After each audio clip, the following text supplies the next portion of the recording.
जबकि दूसरी जानिब गिलगित बल्तिस्तान में शदीद सर्दी की लहर बरकरार है। वहाँ का मौसम कैसा है ये जानते हैं। बोल न्यूज़ के नुमाइंदे नदीम खान हमारे साथ मौजूद है। नदीम, बताइएगा गिलगित का मौसम कैसा है? जी बिल्कुल, गिलगित बल्तिस्तान में आए रोज़ जो है सर्दी की शिद्दत में इजाफा होते जा रहा है। गिलगित बल्तिस्तान के बालाई इलाके खुसूसन बल्तिस्तान डिवीज़न, ज़िला गिज़र, ज़िला हुंज़ा और दियामर के जो बालाई इलाके हैं वहाँ पे दर्जे हरारत जो है वो शदीद सर्दी की वजह से नुक़्ता इंजमात से गिर चुका है। शदीद सर्दी आते ही लोगों के मसाइल में जो है बड़ी हद तक इजाफा हुआ है। लोड शेडिंग का दौरानिया बालाई इलाकों समेत गिलगित बल्तिस्तान के शहरी इलाकों में बड़ी हद तक बढ़ चुका है। इस वक्त हमारे साथ कुछ लोग मौजूद हैं, इनसे जानने की कोशिश करते हैं। सर, ये बताएं कि मौसम सरमा में लोग किस तरह के मसाइल का शिकार रहते हैं? बिस्मिल्लाहिर्रहमानिर्रहीम। आप सबको पता है कि हमारे इस रीजन में सर्दियां शुरू होते ही स्पेशली मिड नवंबर से ऑनवर्ड जाके आपके मिड मार्च तक का जो मौसम होता है बड़ा क्रुशियल और बहुत एक्सट्रीम पे जाता है, माइनस में जाता है। तो बेसिकली फैसिलिटीज़ नहीं होने की वजह से लोग इसमें सफ़र करते हैं। जो कैपेसिटी है, जिनमें स्पेंडिंग पावर है, वो लोग अपने फैमिलीज़ के साथ डाउन चले जाते हैं। रेस्ट जो या बिज़ी रहते हैं या जिनमें वो स्पेंडिंग पावर का इशू होता है, वो अपने एरियाज़ में ही रह के अपना गुजारा करते हैं।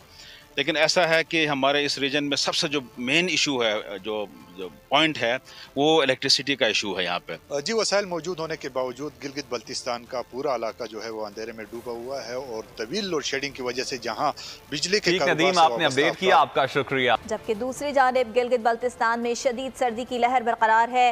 वहाँ का मौसम कैसा है ये जानते हैं। बोल न्यूज़ के नुमाइंदे नदीम खान हमारे साथ मौजूद है। नदीम, बताइएगा गिलगित का मौसम कैसा है?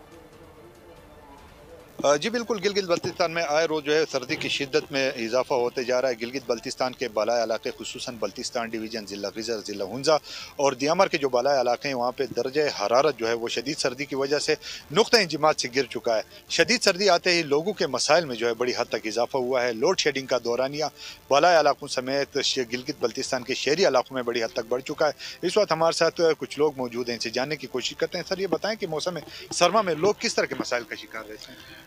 बिस्मिल्लाहिर्रहमानिर्रहीम। आप सबको पता है कि हमारे इस रीजन में सर्दियां शुरू होते ही स्पेशली मिड नवंबर से ऑनवर्ड जाके आपके मिड मार्च तक का जो मौसम होता है बड़ा क्रुशियल और बहुत एक्सट्रीम पे जाता है, माइनस में जाता है। तो बेसिकली फैसिलिटीज़ नहीं होने की वजह से लोग इसमें सफ़र करते हैं। जो कैपेसिटी है, जिनमें स्पेंडिंग पावर है, वो लोग अपने फैमिलीज़ के साथ डाउन चले जाते हैं। रेस्ट जो या बिज़ी रहते हैं या जिनमें वो स्पेंडिंग पावर का इशू होता है, वो अपने एरियाज़ में ही रह के अपना गुजारा करते हैं।